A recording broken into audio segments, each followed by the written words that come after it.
Hello my dear students. आज मेरे physics channel physics सूत्र में हम लोग क्लास 12 का इलेक्ट्रोस्टैटिक का पढ़ने जा रहे हैं एक बहुत बेहतरीन topic electric flux. Electric flux के बारे में हम लोग सीखने जा रहे हैं। तो हमारा जो नेक्स्ट लेसन है वो है अब इलेक्ट्रिक फ्लक्स के बारे में। तो हम लोग देखेंगे इलेक्ट्रिक फ्लक्स होता क्या है। तो अभी तक हम लोगों ने पढ़ा था कूलम्ब्स लॉ के बारे में, इलेक्ट्रिक फील्ड के बारे में, ठीक है ना, डायपोल के बारे में, कंटिन्यूअस चार्ज डिस्ट्रीब्यूशन के बारे में। तो अब हम पढ़ने जा रहे हैं इलेक्ट्रिक फ्लक्स क्या होता है। इलेक्ट्रिक फ्लक्स होता है किसी एरिया में से, किसी पर्टिकुलर एरिया में से, चाहे वो स्मॉल हो या लार्ज हो, उसमें से कितने number of electric field lines pass होगी नॉर्मली इन नॉर्मल डायरेक्शन। मतलब कितने number of electric field lines pass होगी इन नॉर्मल डायरेक्शन, ये होता है electric flux. This is called electric flux. तो हम लोग सीख रहे हैं बेटा, अब जरा ध्यान से देखना, हमारा नेक्स्ट टॉपिक क्या है, electric electric flux denoted by phi E. किसे डिनोट करते हैं बच्चों इसको? फाई ई से।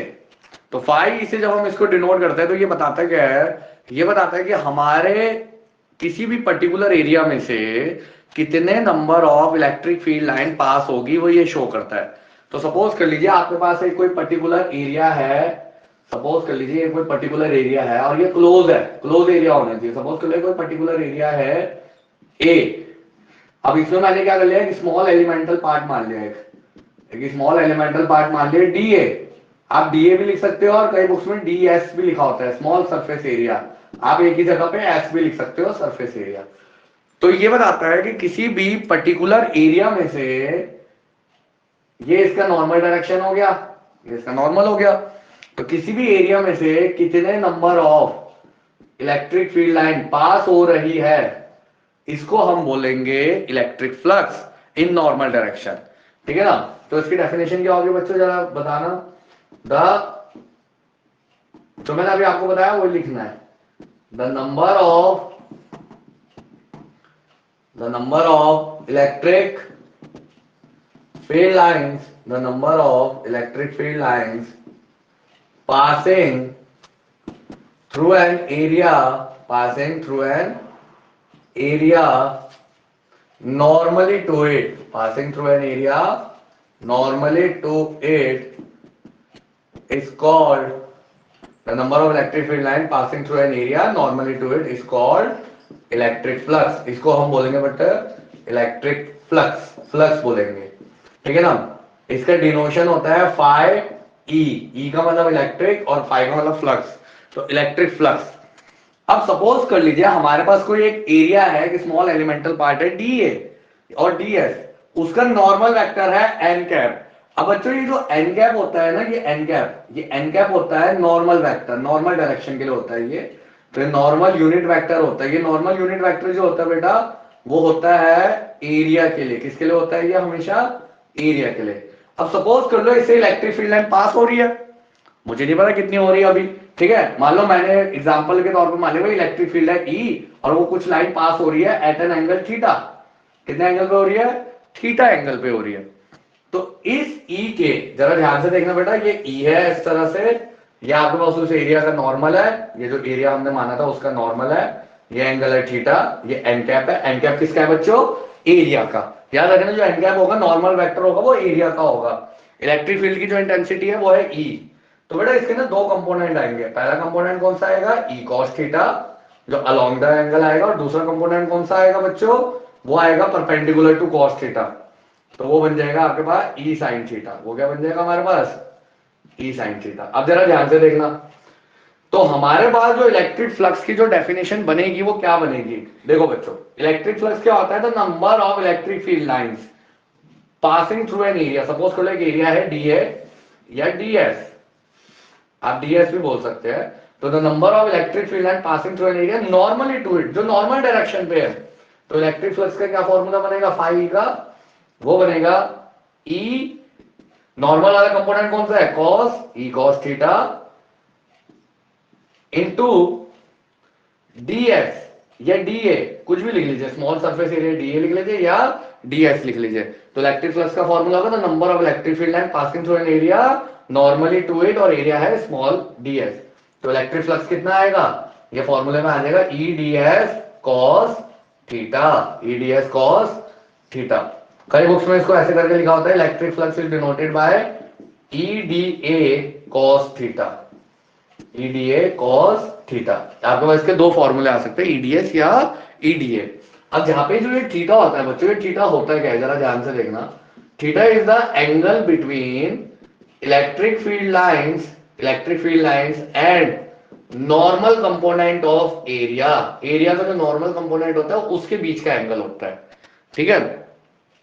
अब यहां जो इलेक्ट्रिक फ्लक्स आया E D S cos theta या E D A cos theta, उसमें जो थीटा आया मैंने अभी आपको ये बताया नॉर्मल कंपोनेंट और इलेक्ट्रिक फील्ड लाइंस के बीच का एंगल होता है। अगर मान लो इलेक्ट्रिक फील्ड लाइन और नॉर्मल दोनों सेम डायरेक्शन में है तो थीटा 0 डिग्री हो जाएगा।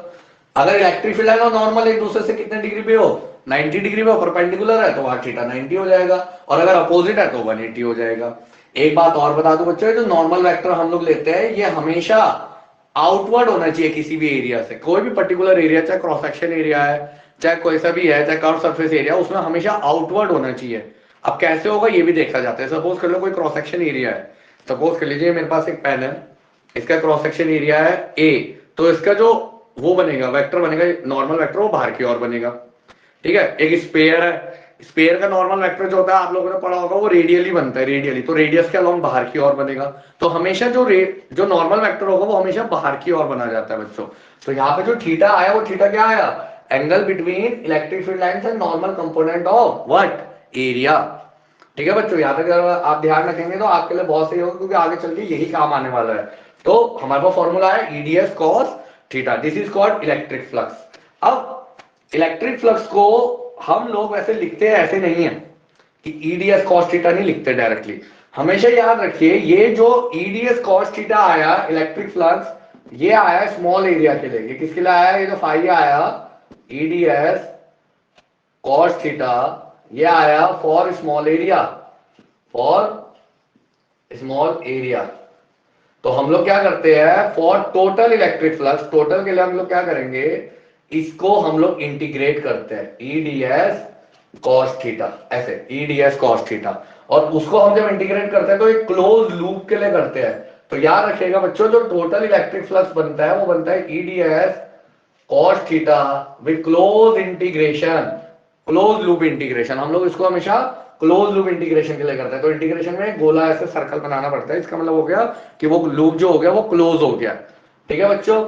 अब हम लोग इसमें सीखेंगे कि इसकी यूनिट क्या आएगी, इसकी यूनिट क्या आएगी बच्चों, what is the SI unit of electric flux. तो एसआई यूनिट क्या होती है इलेक्ट्रिक फ्लक्स की, न्यूटन, इलेक्ट्रिक फील्ड की होती है न्यूटन पर कूलम, एरिया की होती है मीटर स्क्वायर, ठीक है। कॉस थीटा की तो कुछ होती नहीं, तो इसकी यूनिट क्या आ जाएगी, न्यूटन मीटर स्क्वायर पर coulomb. This is the SI unit for electric flux. What is the dimension of electric flux, electric flux की क्या डायमेंशन आएगी बच्चों, तो इलेक्ट्रिक फ्लक्स की डायमेंशन आएगी, जरा देखेंगे न्यूटन का क्या होता है mlt-2, मीटर स्क्वायर का क्या होता है एल स्क्वायर, और कूलम का क्या होता है बच्चों 80। तो जब आप इसको सॉल्व करोगे तो इस तरह से आएगा ml³ t-3a-1, ठीक है बच्चों। यहां तक समझ आया आपको। और इलेक्ट्रिक फ्लक्स में अगर आप अगर ध्यान दो तो जो ये इलेक्ट्रिक फील्ड है ये कैसी क्वांटिटी है, वेक्टर। ये जो ds है, अब बच्चे बोलते हैं सर जो ds वेक्टर होता है, ठीक है, वैसे वेक्टर नहीं होता है, ds जो होता है स्केलर क्वांटिटी है, सरफेस एरिया, पर हम लोगों ने यहाँ पे ds नहीं लेके उसका नॉर्मल कंपोनेंट लिया है, तो ये भी कैसी क्वांटिटी हो गई, वेक्टर क्वांटिटी हो गई। तो ये दोनों अगर वेक्टर क्वांटिटी है और दो वेक्टर के बीच में थीटा आ रहा है तो हम क्या बोलेंगे, इलेक्ट्रिक फ्लक्स कैसी क्वांटिटी है, स्केलर क्वांटिटी है, क्योंकि ये लोग ये स्केलर प्रोडक्ट बनाएंगे। तो हम इसको वेक्टर फॉर्म में कैसे लिखेंगे, फिर इसको जरा ध्यान से देखना, इन वेक्टर फॉर्म। हम इसको लिखते कैसे है बच्चों, in vector form. Vector form में इसको लिखने का तरीका होता है phi integration of E dot ds, E dot ds, ये हम लोग लिखा जाता है इलेक्ट्रिक फ्लक्स वेक्टर फॉर्म में। यहां तक समझ आया बच्चों, ठीक है।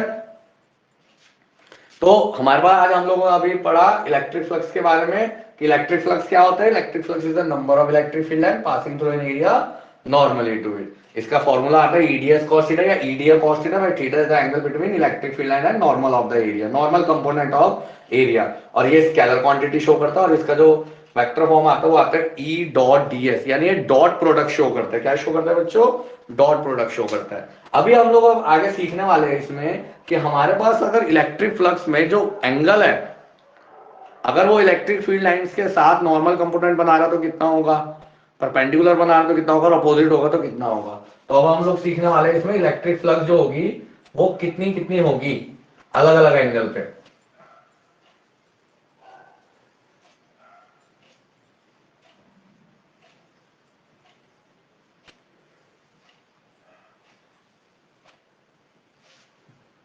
तो देखेंगे बच्चों इलेक्ट्रिक फ्लक्स कितनी होगी अलग अलग एंगल पे, जरा ध्यान से देखना।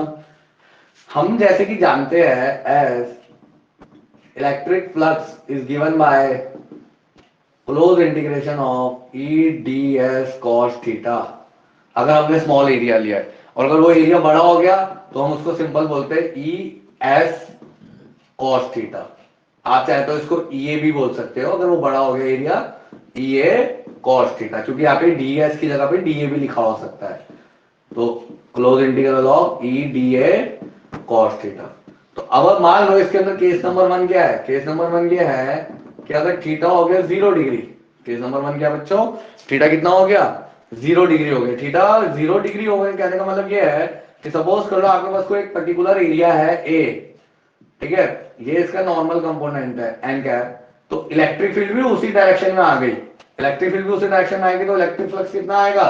तो इलेक्ट्रिक फ्लक्स आएगा ई डी एस। सपोज कर लीजिए हमने एरिया जो लिया था वो डी ए लिया था, डी ए या डी एस लिया है, ठीक है ना, डी ए या डी एस लिया है।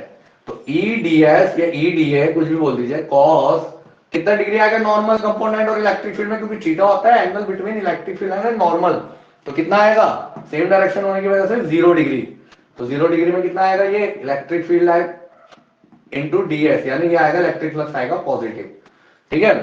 सेकंड पॉइंट ये बनाता है, सेकंड केस ये बनाता है बेटा कि अगर मान लो थीटा जो है, सुनना जरा ध्यान से, थीटा जो है वो है 90 डिग्री, थीटा 90 है, इसका मतलब जरा ध्यान से देखना कि सपोज कर लो कि आपके पास एरिया है डीए या डीएस, ठीक है, उसका एक नॉर्मल कंपोनेंट है और जो इसका इलेक्ट्रिक फील्ड लाइन है वो उससे इलेक्ट्रिक फील्ड लाइन जो जा रहा है नॉर्मल कंपोनेंट से 90 डिग्री पे जा रहा, तब इलेक्ट्रिक फ्लक्स का क्या फॉर्मूला आएगा? तो इलेक्ट्रिक फ्लक्स का फॉर्मूला आएगा ई डी एस कॉस 90। तो कॉस 90 होता है बच्चों 0, इसका मतलब यहाँ कोई इलेक्ट्रिक फ्लक्स नहीं कटेगा, यहाँ कोई इलेक्ट्रिक फ्लक्स नहीं कटेगा। इसका मतलब अगर इलेक्ट्रिक फील्ड लाइन किसी एरिया से नॉर्मल है या किसी और एंगल पे है अदर देन 90 तब तो चल जाएगा, लेकिन अगर मान लो ठीक 90 डिग्री पे है तो कोई इलेक्ट्रिक फ्लक्स नहीं आएगा, यानी कोई number of electric field line area में नॉर्मली नहीं जाएगी। केस नंबर 3 है बच्चों कि अगर थीटा है 180 डिग्री, थीटा कितना है बच्चों? 180 डिग्री। 180 डिग्री कहने का मतलब ये है कि सपोज कर लो एक एरिया है डी और डीएस, हम जानते हैं इसका नॉर्मल कंपोनेंट होता है बाहर की ओर, तो नॉर्मल ऐसे है पर हम इलेक्ट्रिक फील्ड लाइन को ऐसे भेज रहे हैं, अपोजिट डायरेक्शन में भेज रहे हैं, तो थीटा कितना डिग्री हो गया? 180 डिग्री हो गया। तो 180 की वजह से इलेक्ट्रिक फ्लक्स कितना आएगा? तब आएगा ई डी एस कॉस 180। कॉस 180 होता है बच्चों माइनस का 1, तब ये बन जाएगा नेगेटिव में। तो इससे एक बात पता चलेगी जो इलेक्ट्रिक फ्लक्स आएगा वो नेगेटिव आएगा। तो हमारे पास टाइप्स ऑफ इलेक्ट्रिक फ्लक्स जो आते हैं वो 3 प्रकार का होता है, या तो पॉजिटिव या जीरो या नेगेटिव, या तो पॉजिटिव होता है या जीरो होता है या नेगेटिव होता है बच्चों, ठीक है ना। तो इलेक्ट्रिक फ्लक्स के बारे में हम लोगों ने ये सीखा है कि हमारे पास अलग अलग एंगल में अलग अलग इलेक्ट्रिक फ्लक्स क्रिएट होता है। आई बात समझ? अब अगर मैं आपसे पूछूं किसी भी पर्टिकुलर एरिया से maximum number of electric field line कितनी जा सकती है, मैक्सिमम नंबर, क्योंकि देखो होता क्या है कि the number of electric field line passing through an area normally to it, तो कितना मैक्सिमम नंबर जा सकता है, क्योंकि ये काउंटिंग फॉर्म में होगा 1 2 3, ठीक है, ये फ्रैक्शन में नहीं होगा, डेसिमल में भी नहीं होगा और नेगेटिव भी नहीं होगा, क्योंकि हम नेगेटिव तो नंबर काउंट नहीं करते, होगा पॉजिटिव में ही, ठीक है ना। लेकिन होगा कितना, क्वांटिटी कितनी हो सकती है किसी भी एरिया में से maximum number of electric field line pass होने की, तो वो क्वांटिटी है, जरा बच्चों मैं आपको लिखा रहा हूँ, इंपॉर्टेंट नोट है, ये आप लोग लिख लेना, या आपके आगे कंपटीशन में नहीं तो बोर्ड में ही काम आएगा, ठीक है ना। तो क्वांटिटी है, जरा ध्यान से सुनिएगा, नोट लिखिएगा बेटा, नोट ये है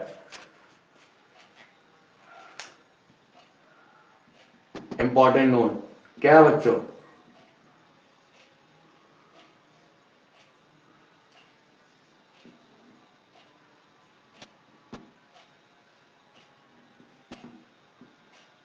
देखो इंपॉर्टेंट नोट क्या है? इंपॉर्टेंट नोट यह है कि the maximum number of electric field line passing through an area